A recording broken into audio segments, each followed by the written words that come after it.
¿Crees que España al entrar a la Unión Europea empezó un proceso de desindustrialización afectando a la producción nacional y soberanía económica?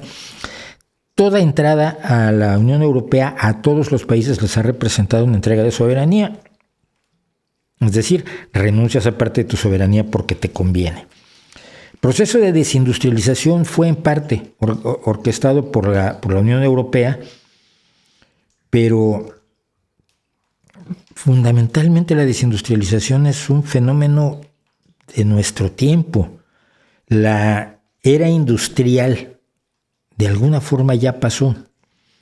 En este momento, en muchísimos países, y España y Europa, la mayoría de los países de Europa son de ellos, los servicios representan más para la economía que la producción. Entonces y esto me pasa, yo cuando veo aquí en las manifestaciones del 1 de mayo en Asturias, que fue una potencia industrial por la minería y por el acero que se podía producir aquí porque tenías las minas de carbón y las minas de hierro a tiro de piedra. Entonces ponías acerías y quemabas el carbón que venía de las propias minas de las dos cuencas mineras asturianas más grandes, ¿no? Entonces, cuando los obreros salen el 1 de mayo, los trabajadores, los sindicatos salen y dicen hay que reindustrializar Asturias, yo los veo y digo, no, compañeros, no puedes hacerlo. Alguna vez yo estoy tomando fotos en la gran acería de aquí de Asturias, que ahora es ArcelorMittal, que ha sido vendida a este potentado indostano, a Mittal.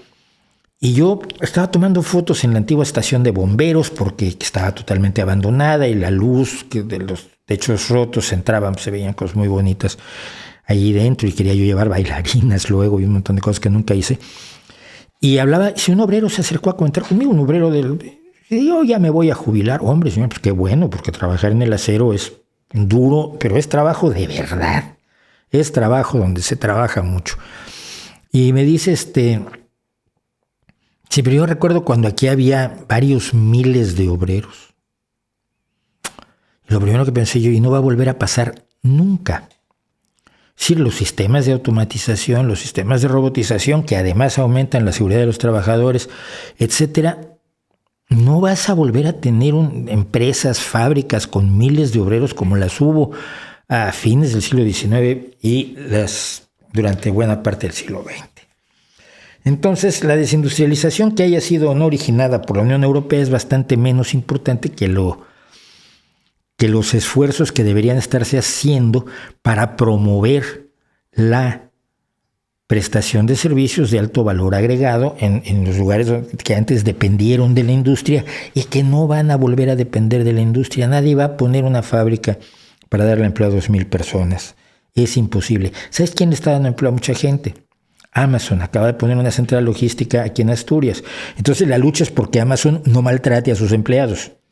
Y parece que a los españoles los está maltratando bastante menos que a los estadounidenses. Pero la lucha es porque Amazon pague justamente, que dé los beneficios necesarios, que no te obligue a hacer pis en una botella porque no te puedes mover de tu puesto de trabajo, que le llegó a pasar a trabajadores de Estados Unidos. Pero ese centro logístico es una gran derrama económica para la zona y produce y da más trabajo, crea más empleos de lo que puede crear una fábrica. La industrialización es el pasado, la economía de los servicios, pues el presente y el futuro.